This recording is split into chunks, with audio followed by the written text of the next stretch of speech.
You all join palms. And repeat after me. I take refuge in the Buddha. I take refuge in the Dharma. I take refuge in the Sangha. Keeping the palms joined.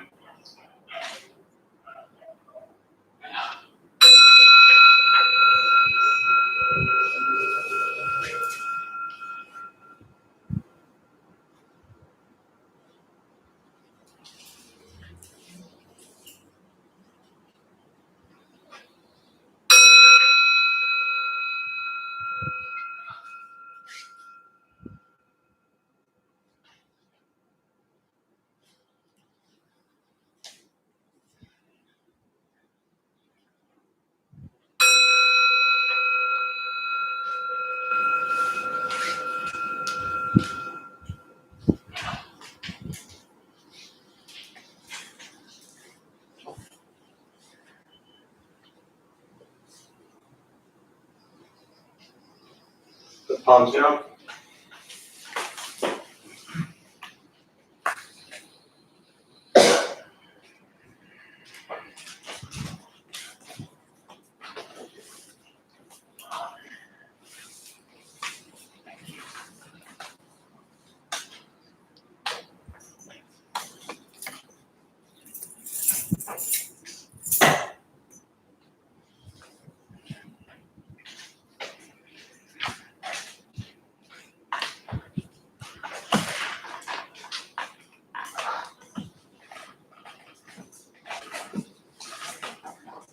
Good evening, everybody. I think it's just important to remind yourself.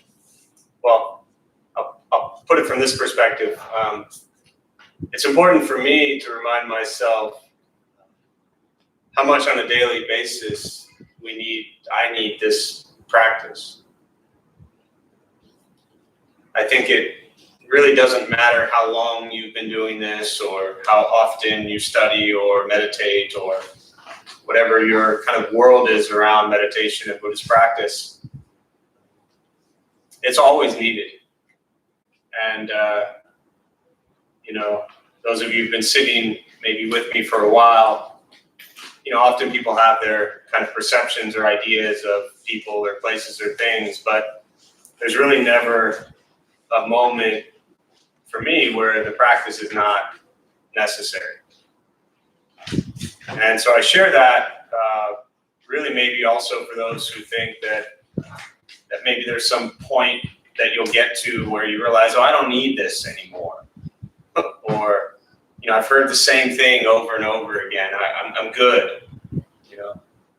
Part of the reason I say the same thing over and over again is because it reminds me the same thing over and over again, which is the very fundamental, basic core teachings of the Buddha, which to me never changes. And I use a metaphor a lot with meditation, like brushing your teeth. You don't change the way you brush your teeth every day. You just brush your teeth. You don't do it longer one day because you feel like you're getting better at it. You just keep brushing your teeth every day. I love sharing that example and then seeing everybody lick their teeth. It's funny. But it's just an everyday practice, and that's it. And I can't kind of stress that enough. Treat each moment like that's it. Each day like this is it. Each experience like this is it. Because that's really what it is. And try not to judge or critique or put too much value on things. Just experience present moment. Try to be kind, try to enjoy that present moment, no matter how miserable it might seem. And just keep going. But keep practicing every day. Because every day we're going to be faced with challenges and difficulties. They won't go away. So, anyone here for the first time? What brings you here? My roommate. Your roommate? Right on. What did your roommate tell you to convince you to show up here? Were any promises made or? No. No. She was accepting and a good community. All lies. Complete lies. It's all right. Yeah. Well, I'm glad you showed up.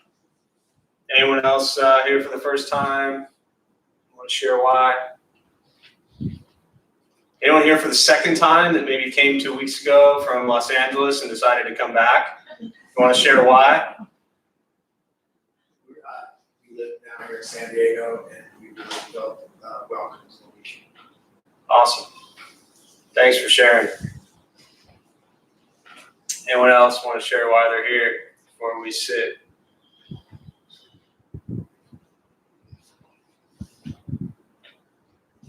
All right, perfect.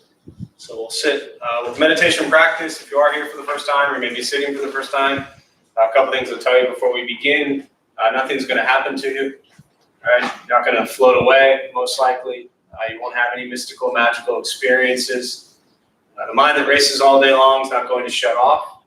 Don't judge your practice, meaning don't ask yourself, is this working? Is this not working? Am I doing it right? Am I doing it wrong? We're just going to sit. We're going to breathe. You'll hear sounds, right? Sounds inside the room, outside. This is life. Life is filled with chaos. And the practice of meditation is learning to get quiet and still within all of the chaos, not escaping from it. Posture, you just want to be comfortable. If you're on the cushions, often it helps sliding into the front third, pushing the stomach forward, allows the back to straighten. Shoulders are relaxed, hands are on the knees or in the lap, whatever's comfortable. If you're on the chairs or benches, also trying to sit up straight, shoulders relaxed. You won't think nothing. Often people think meditation is about thinking nothing or going blank. Your mind is going to continue to race. That just means you're alive. And the practice is to bring it back to the present moment, to try not to get lost in too many stories in your head. I will guide us as we begin. We'll settle into a little bit of silence. Most important, don't expect anything. We're just going to sit and breathe.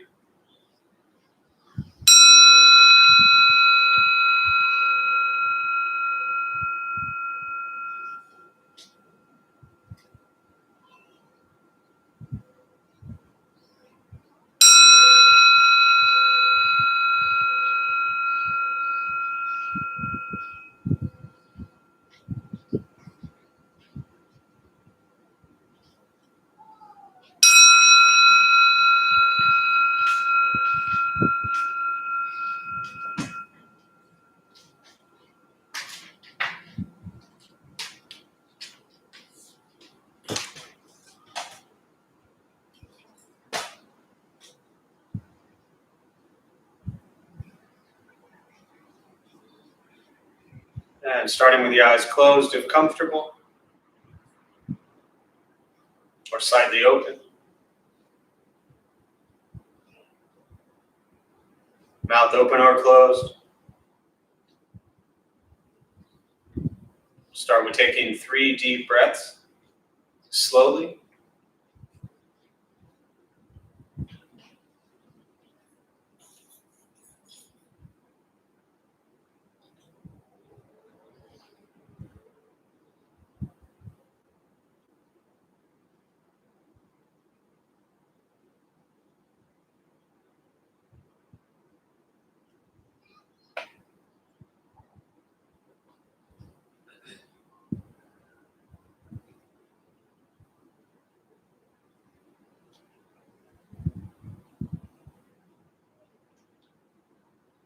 And eventually settle into a natural rhythm of the breath.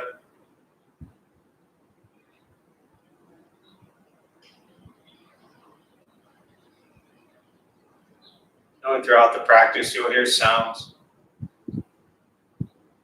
These are not distractions, not disruptions. Simply what's happening around us as we sit.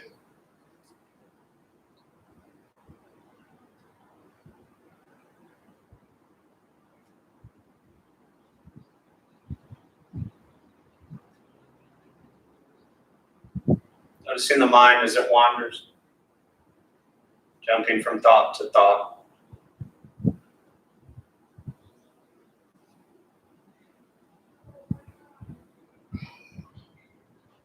Gently guide the attention, focus, to the stomach or chest.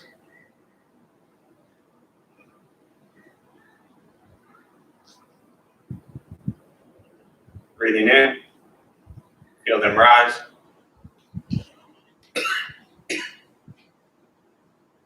Breathing out, they fall.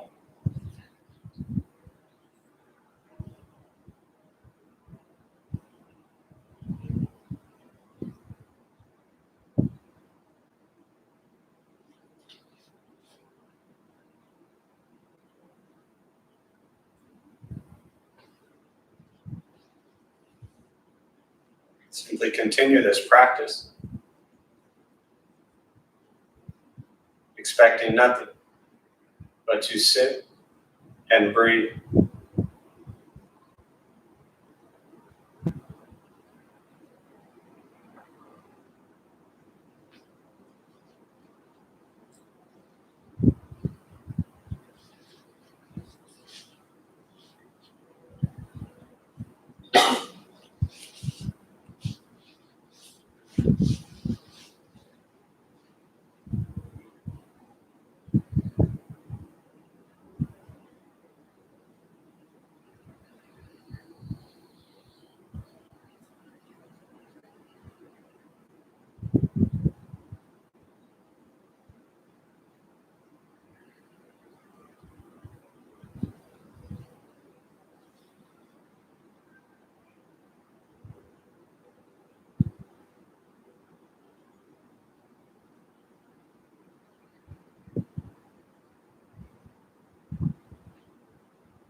As the mind wanders,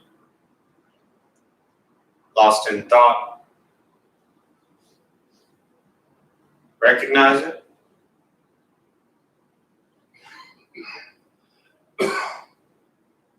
Release that thought.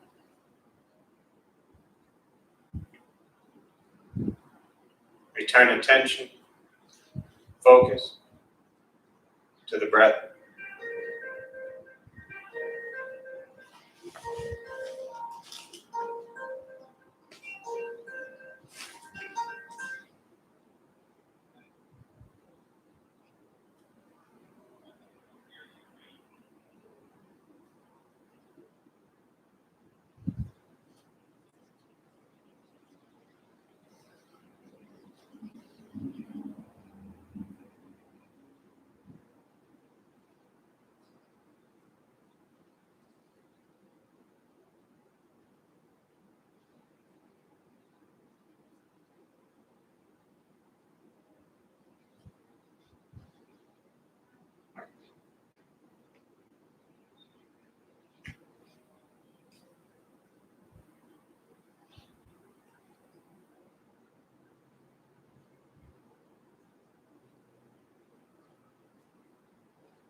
Where's your mind?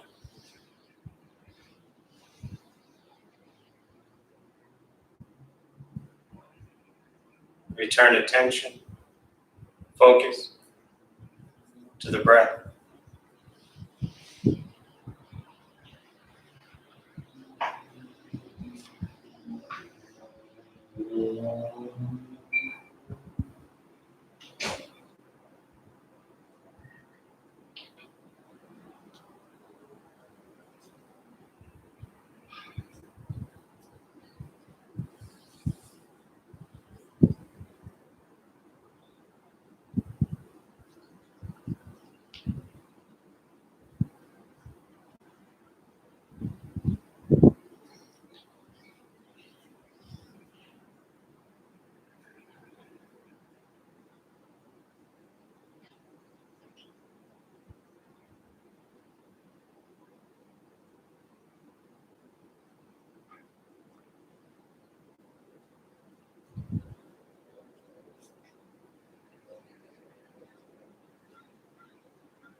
Keeping the mind alert.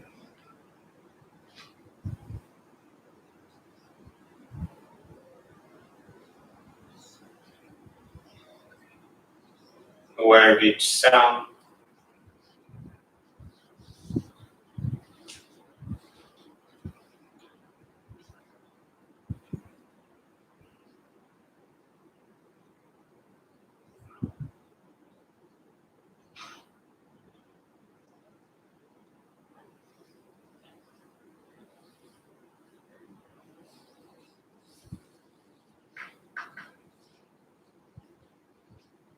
Each thought.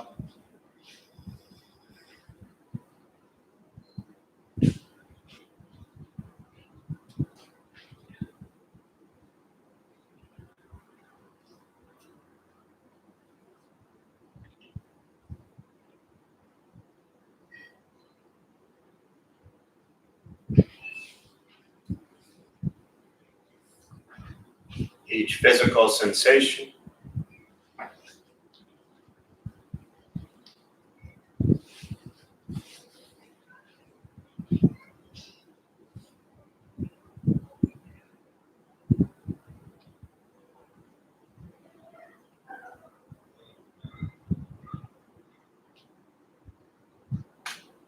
Yet concerned with nothing but sitting, breathing.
letting go of expectations, letting go of judgment from the practice, just sitting, breathing.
And with the body still, rested,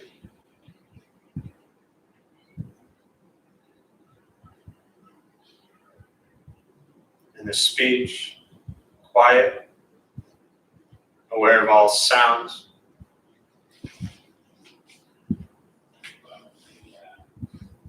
and the mind learning to settle,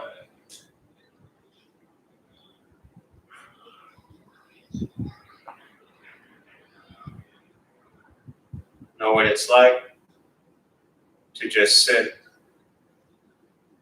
and breathe.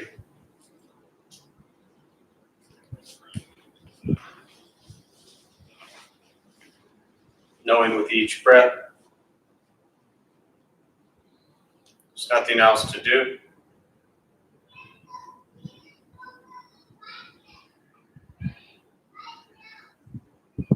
Nowhere else to go.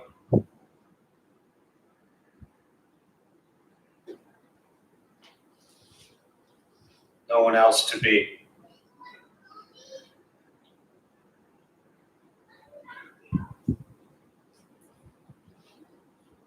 Everything beautiful, just as it is. Sitting, breathing.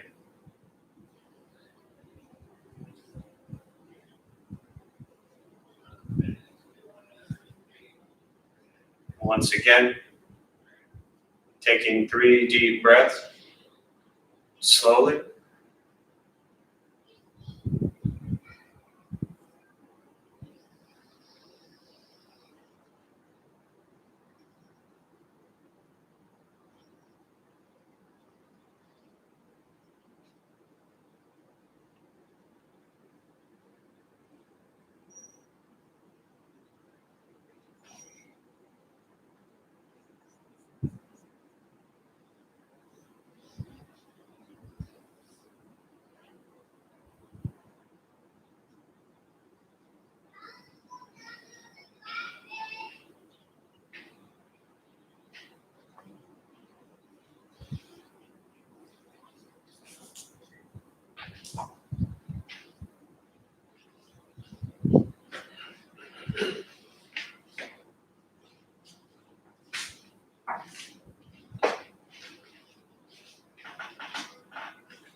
As you slowly open the eyes,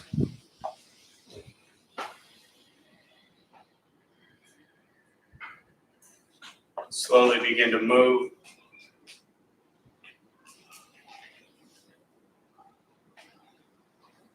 Most important, with the practice of meditation, to recognize how you feel now, immediately after,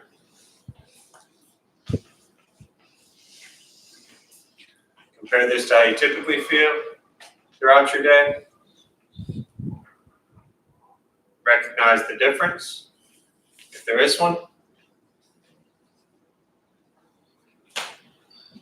Ask yourselves how you prefer to feel every day for the rest of your life. And realize whatever you feel now, it's quiet, calm, still, or a busy mind, racing mind. Whatever you're sitting with at this moment has nothing to do with anything I said. It's nothing to do with how you sit, hold the hands or cross the legs. It's nothing to do with the sounds around us or anything else for that matter. It's everything to do with your own mind and your own mind's reaction to an external condition. This is what the Buddha called pratitya samutpata, means dependent origination. This is the basis of the Buddha's awakening. The word Buddha simply means awaken. He was a human being, no different than any one of us in this room, who began to understand why he suffered, why he got angry, sad, depressed, stressed, anxious. He began to understand the causal relationship of all phenomena. And what that means for all of us in this room, regardless of where we come from or what we believe in and where we think we're going, our whole life is filled with things that happen. We react. More stuff happens, more reactions. That's what we get every day. The practice of meditation is simply learning what it's like to respond to something quietly, peacefully, still. Because for most of us, the way we responded to the last 20 minutes is quite different from how we respond to everything else that's happening throughout our days. So all we're working on is closing the gap toward the way you feel now is closer to how you feel always. Just as driven, motivated, productive, successful, whatever that means to you in your respective lives. But with a mind that's steady, clear, focused, distracted by nothing, disturbed by no one. This practice is not easy. It's not necessarily fun, but it's free. Meditation is free. Buddhist practice is free. Sitting, breathing, learning to be kind to yourself and every other person you encounter your entire life. That's why it's so simple. Once we stop trying to change, fix, control, manipulate everything and everyone around us, which is where we spend so much of our time, hoping they do this, hoping they do that, wishing they would do this, wishing they would do that, questioning everything and everyone else. Setting that down for a brief period of time is quite beautiful. And in many ways, that's the start of this practice. That's the start of a seated meditation practice or whatever form of meditation you might use in your life. It's allowing yourself to just set things down. All the critiques, all the judgments, all the figuring out, all the crafting of stories. Just letting that be for a few moments. And the more you practice letting that be for a few moments, then the easier it becomes to carry that into other areas of your life. And that's why I said at the beginning that this practice, it's not about reaching a point where you think, okay, I'm done, I don't need this anymore. Because your everyday life is not just sitting and doing nothing. Your everyday life is filled with obstacles and challenges and difficulties and people. We have to deal with people in our lives. Do any of these people in your lives do everything you want them to? Don't look at her. Saw that.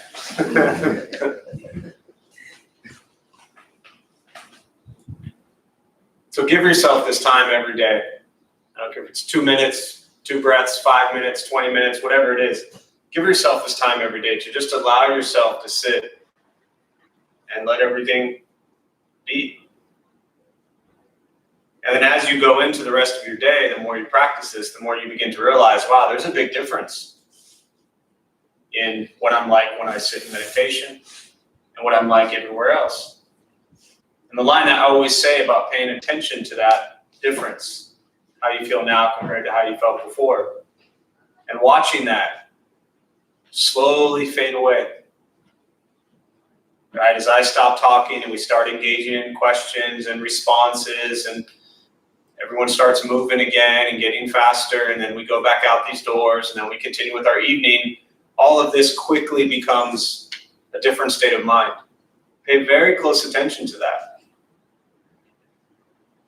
Because the mind that is a little calmer, a little more steady, whatever it might be right now, that's the same mind that's going to be with you an hour from now, 2 hours from now. So if you can have this sense of presence here, it is only with practice where you begin to have that sense of presence everywhere else. And it's only our struggle everywhere else that actually brought us here to begin with. And as soon as you recognize that, this practice becomes very beneficial in your life. This is not a place to run to because of all the craziness in your life. This is a place to develop a practice that you bring into every other area of your life so that life isn't so crazy.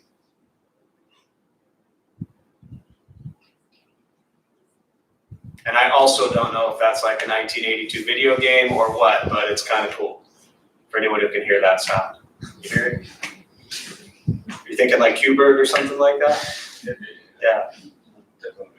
So before I go on to 1980 video games, I'll stop there and open up to questions, meditation, Buddhist practice, anything you're sitting with that I can address, and we'll use that going forward.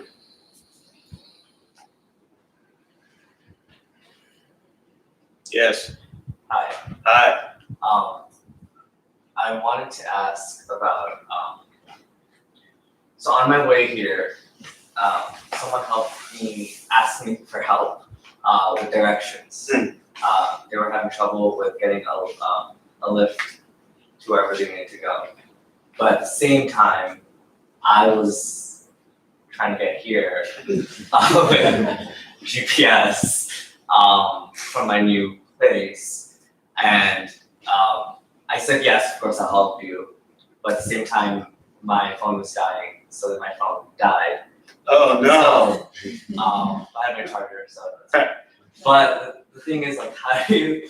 I find it hard to say no to people, especially I know being of service to others is a big component of this program. Yeah. And how do you find that balance of saying no when you have to kind of take care of yourself? Yes, great question. For those who didn't hear, I'll summarize it. New location, new residence, on his way here, using GPS. His phone's about to die. Somebody else wants the help getting somewhere, which would also require use of your GPS. And you're at like 2% and you don't know what to do, right? You made it here, right? Did they make it where they needed to go? Yes. Yes. So somehow everything worked out. Was it only because you had your charger, or was it because you were feeling very kind and put them first? Or both? Both. So the question is really about, which is a common kind of theme, is about finding balance, right? We talk about this bodhisattva practice of, working on helping others. But at the same time, if you don't take care of yourself, there's not going to be anything left for you. The tank is empty, right? It's like the oxygen mask on an airplane tells you to do what first? Put it on yourself and then take care of the child, right? So I'm not suggesting you say to the person, well, let me just make sure I get where I need to go, and then if I got any percentage left on my phone, I'll help you out, right? But it's really not just about that example. There's other areas of your life where that same question is going to be more important. And the answer is going to be different for everyone. But I think it's important to recognize in the Buddhist teachings what's called the middle path, which is the balance. Beginning to recognize in your own actions throughout your day, are all of the things you're doing only based on your wants, your needs, your desires? Or are all the things you're doing throughout your day only based on the wants and needs and desires of others? First, exploring that. If you take a whole day's worth and you kind of do, look back at the end of the day and think, okay, how much of today was serving me and how much of today was serving others? And look at that. Pay attention to how you feel at the end of that day. And see, well, did I take care of myself enough? Because if you're around Buddhism a little bit, which, you're in the early stages and consistent, which means it's making a lot of sense to you, which means you're going to hear a lot of the words non-self, right? Being of benefit or service to others, the bodhisattva practice, these types of things about helping others. Don't get fooled by that, thinking that you're not important too. Must take care of yourself first. Does that make sense? Yeah. And again, I still default back to, with the question that you're asking, spend some time exploring that now throughout your days. How much is for me? How much is for others? And you'll learn a lot from that. And then you kind of know where you need to adjust it a little bit. Does that help? Yeah. Yeah. Can you talk about walking meditation? Yes. Kind of funny to talk about walking meditation. I should probably just have us all do walking meditation. There are many types of walking meditations. Two types. One is a slow one, and one is a fast one. And sometimes you can do both. Have you ever done a walking meditation? No. So there are, depending upon the spaces you go to, whether it's done by yourself, out in the woods, on a trail somewhere. When you walk, just take a walk. What are you normally doing? Think about where I'm going. Thinking about where I'm going. What else? Doing pictures. Taking pictures. She said it, not you, I know. What else? What else are we doing when we're walking? Texting. Thinking. Talking. Looking. Photos, right? We're doing all kinds of stuff when we're walking. Very few of them have to do with actually paying attention to just walking. So the question about walking meditation is first important to understand is, what is meditation? Meditation is a concentration and focus on the present moment. So if you put walking in front of meditation, you just attended a really cool cooking event. The same thing could be said for the cooking meditation, right? Are you present with the cutting of the food? Are you present with the smells? Are you present with the taste of the food? When you're walking, are you present with feeling your feet as they hit the ground? Are you present with hearing the wind or the trees or the cars or the people, right? Are you actually present with what's happening in that moment? Now, often, and hiking is great, going on long walks is great. People say, yeah, walking is my meditation. Well, walking is walking, and it can and cannot be meditative. If you're doing it in a very focused, concentrated way, then of course it's a walking meditation. And that could be very slow, it could be very quick. The pace doesn't really matter. It's more about where is your mind when you're doing it.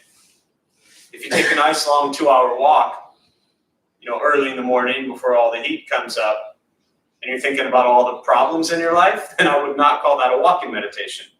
I would call that a walk while thinking about all the problems in your life, which you could have done sitting here just as well, right? You see the difference?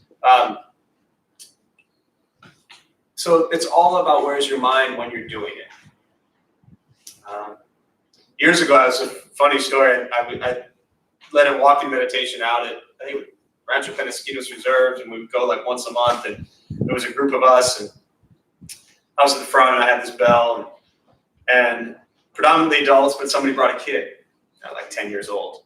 And I didn't know this happened, but at the end, there were maybe 20 of us, and we were all walking, and the kid was towards the back. Apparently, somebody passing us went up to the kid and said, "Are you okay?"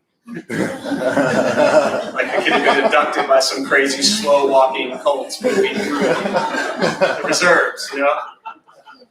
Just every time I hear walking meditation, I think of that. But the walking, the cooking, you know, the Buddha said, whether sitting, standing, walking, or lying down, it's the state of mind that's important. So next time you take a walk, next time you do any sort of, physical activity, exercise, cooking, whatever it might be, just be aware of where's your mind during that activity. And is that a concentrated act? Or are you like chopping carrots and just thinking about all the problems in the world? Or can you just chop the carrots? Yeah.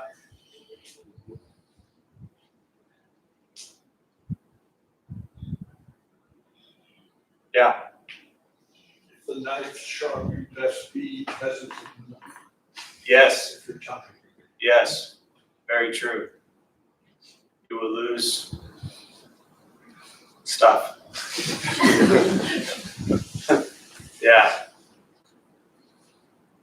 Other thoughts, questions?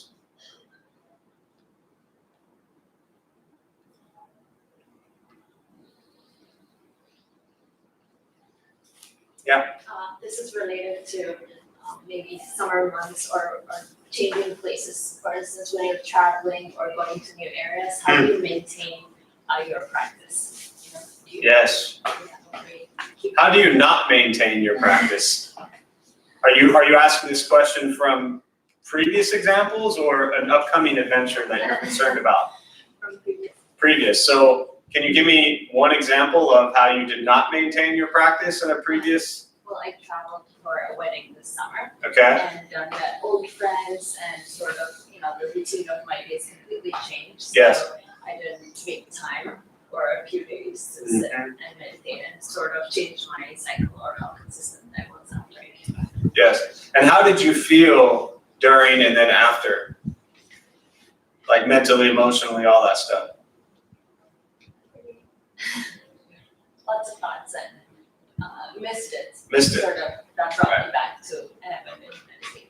Yes. That's the first step in maintaining the practice when you travel or, have kind of life-changing events. We're creatures of habit, I think.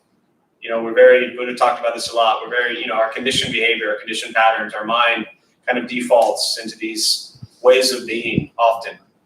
And so, you get into these routines, and if that routine includes a meditative practice or, reading or whatever it might be, that's wonderful. But all of a sudden you shift and everything gets thrown off, right? And part of the discipline that it takes, part of the diligence, part of the right effort that really is required, I think, as a practitioner, starts with the recognition that you're having right now, which is knowing that it didn't feel so great after, you missed it, and it led you to be here right now and ask the question.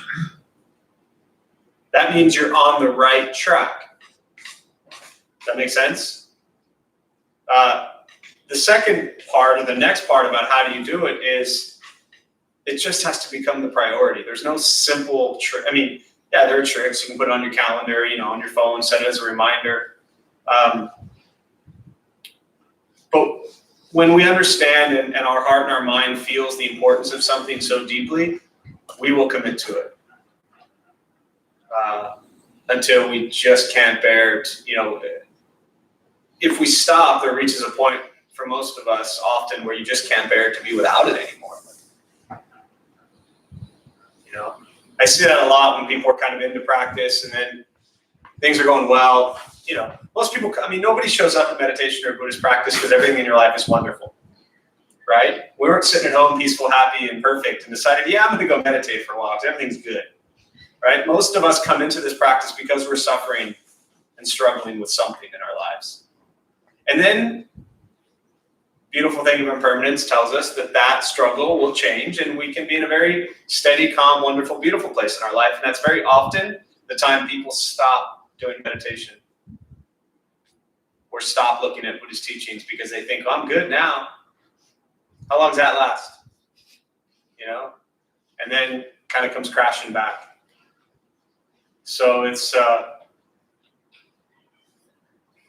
seems like you're on the right track. Yeah.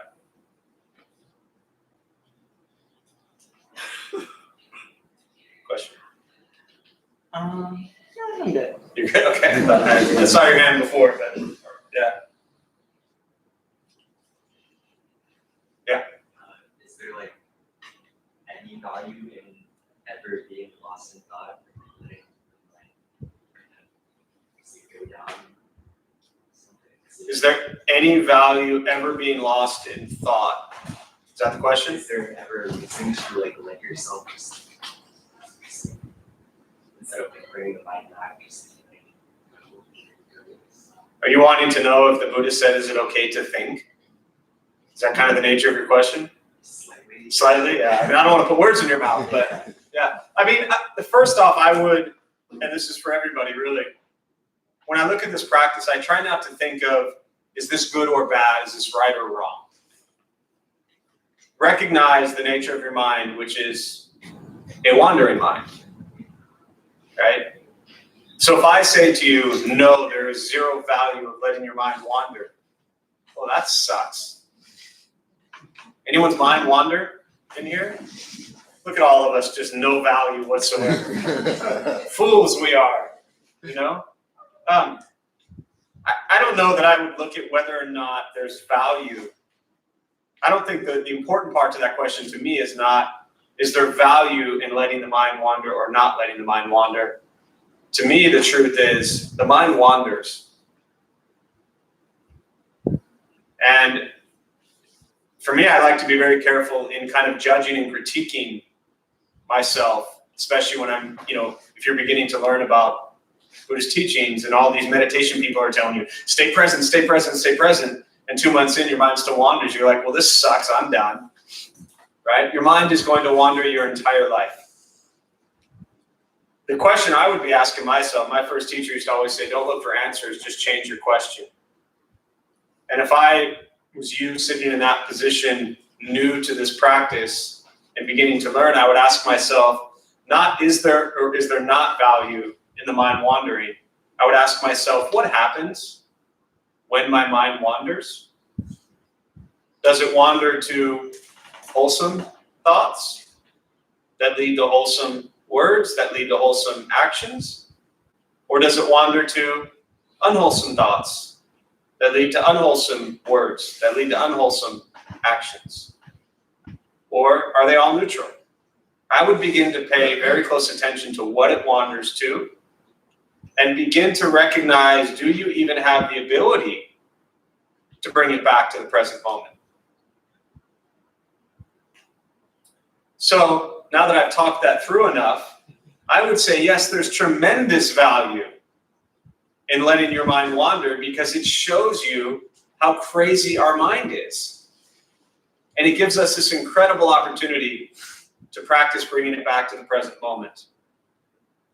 Unless, of course, the mind wandering has figured out some grand world problem,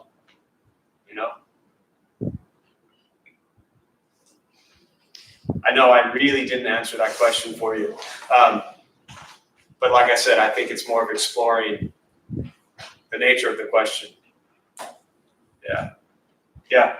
I was in an extended meditation here, and I think that my mind keeps thinking it was Bodhisattva, but I think it may have been a Tibetan monk. But it was extended in the sense it went on for like 35 to 40 minutes, but in the process, he had us clear our minds and settle everything. And then at the last, he said, now I want you to bring back everything to your mind. And the effect of that was amazing. It was just sort of like, I can do this. Beautiful. This power.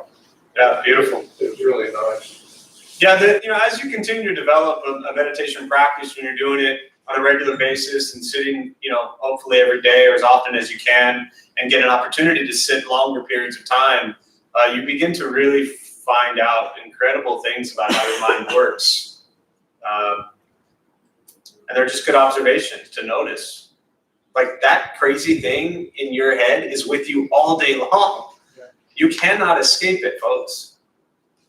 So it's extremely important to begin to get to know it, to become friends with that crazy mind. As a teaching the Dhammapada, the first line says the mind is the forerunner of all evil. Right? I've never been a huge fan in Buddhist teachings of the word evil, unless it's like Dr. Evil. But the mind drives us crazy. But that's the same mind that also can bring a lot of beauty. So don't be afraid of it. Embrace it, pay attention to it.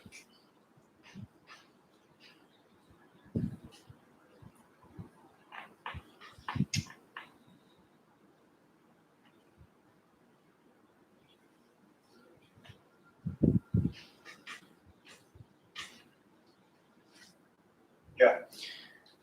So I started a new job recently, pretty close to when I started meditating or practicing pretty heavily. And I'm afraid of losing my edge at work. I'm very much like driven by wanting to be successful and build something for myself and to, just work, go. How would I implement staying mindful while still going? So the question basically is around new job, started meditating and doing the practice pretty consistently all around the same time. And you're worried about losing your edge at your new job. Yeah. You know me pretty well, right? Yeah. Do I have an edge? Fair enough. Right? It's important, again, not just for you, but for everybody, to understand that Buddhist practice isn't about losing who you are. And I think that, the longer I practice and sit with all this, it's really about recognizing the true nature of who you are. Not about pretending, not about trying to be, like pretending to be this calm, quiet, peaceful person. If you have a job to do your job. Do it well. I go once a month to MCRD, the Marine Corps, the recruits, to do a Buddhist service there. They have a job to do as Marines, and they need to do it well. And I'm not telling them to stop. Whatever your job is, right? Bring the practice into it. But look at the intention behind having the job. Look at the state of mind you're in the job, right? Meaning, what is it like to have whatever it is, right? But it's not about just throwing in the towel and saying, I don't care about work. It's like I always tell the college kids, you can't call home 3 weeks into your little Buddhist fraternity thing and say, well, I'm all Buddhist now, I'm going to drop out of college. It doesn't work that way. It actually brings you deeper into whatever your job is. Do you think your job's going to have challenges and difficulties and colleagues that are going to frustrate you and irritate you? Absolutely. Then the practice is going to save your life.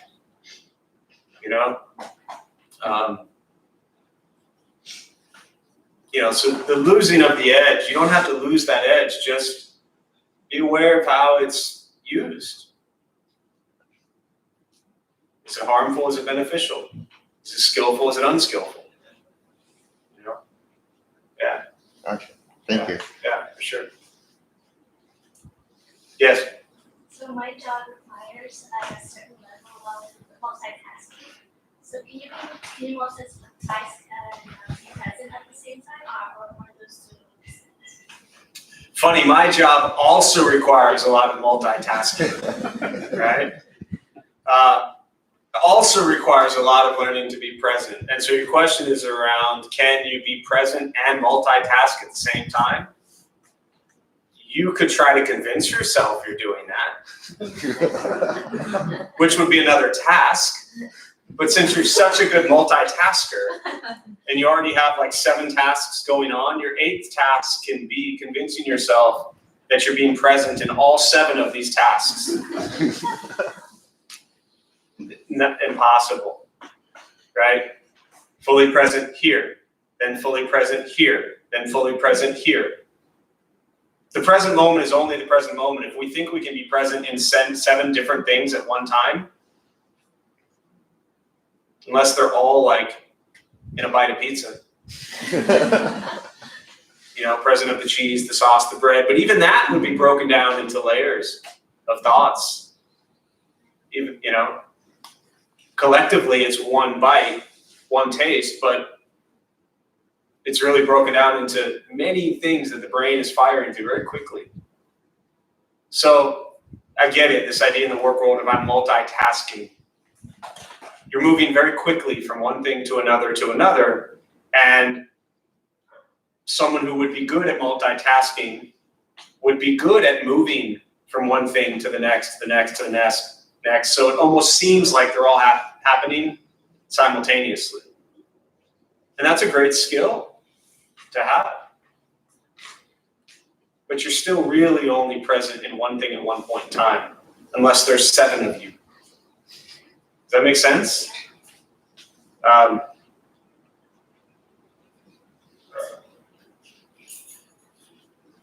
Yeah, I'll leave it at that. Hopefully that's helpful. Yeah. My question is relating And to we'll wrap up here. work. How do you work effectively and consistently when the workforce becomes overtime toxic? The world around us is always going to be toxic. Whether it's the big world, whether it's a job, whether it's the freeway at 5 o'clock, right? Things around us are always going to be toxic. That is never going to change. But one of my favorite Zen expressions, and I share this often, is to a worm in horseradish, the entire world is horseradish, right? The challenge isn't to change the toxic environment unless you up and move from the toxic environment, but very likely you'll find yourself eventually in some other toxic environment. So the question isn't, to me, about the toxic environment, it's about the toxic self. How do you detoxify those? With practice, read page 37 of that one book and you'll have it done. But it's one of them, Again, I mean, it's a great question. It's a common question, but a lot of it, and I'll wrap up with this thought, a lot of it has to do, which is very common for many of us when we get into practices, because we find ourselves in difficult situations, whether it's family, friends, relationships, work, school, whatever it might be. We find things around us to be difficult. And very often we're not looking deep enough at kind of the common denominator in all of those things, which is us. And can we be steady and calm and still within any environment, right?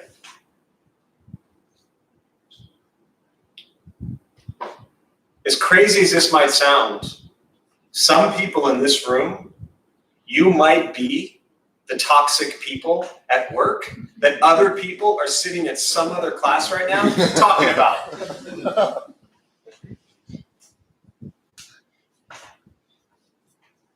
But they're over there, so we don't have to worry about them right now. Right?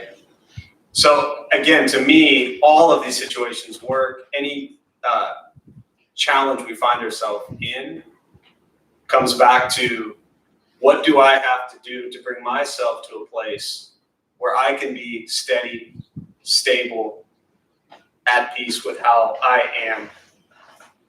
And then whatever's going on around you, it doesn't impact you, and you're actually able to bring something beautiful into it.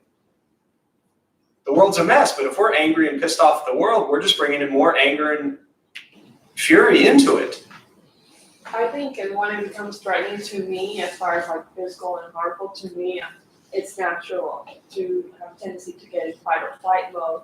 And then if it's like, if I feel unsafe, I just leave. Right, well, there you go. I mean, you've answered your own question. If you're in a physical, if you're in harm's way, if it's physically dangerous, yes. But a lot of that stuff is just common sense. And if you find yourself in a very toxic, unhealthy, physically unsafe environment, remove yourself from the environment, right? But more often than not, there are also other challenges that we are dealing with internally that we want to continue to practice with. And be patient with that. It's not a quick fix. It's not 3 weeks and everything is solved. If we've created a tremendous amount of stress and anxiety and anger in our lives for our whole life, it's going to take more than 6 weeks to kind of reverse that karmic path that we're on. So another reason I stay at it so intently with such an edge. So with that, we'll close. We'll join palms. May the benefit of this practice be shared with all beings in all directions. May all beings be at peace. May all be free from suffering. May any merit gained from this practice be transferred to Bob Scott during his time of rebirth and to his family and friends who suffer at this time. May they all be at peace. May we all be at peace and free from suffering.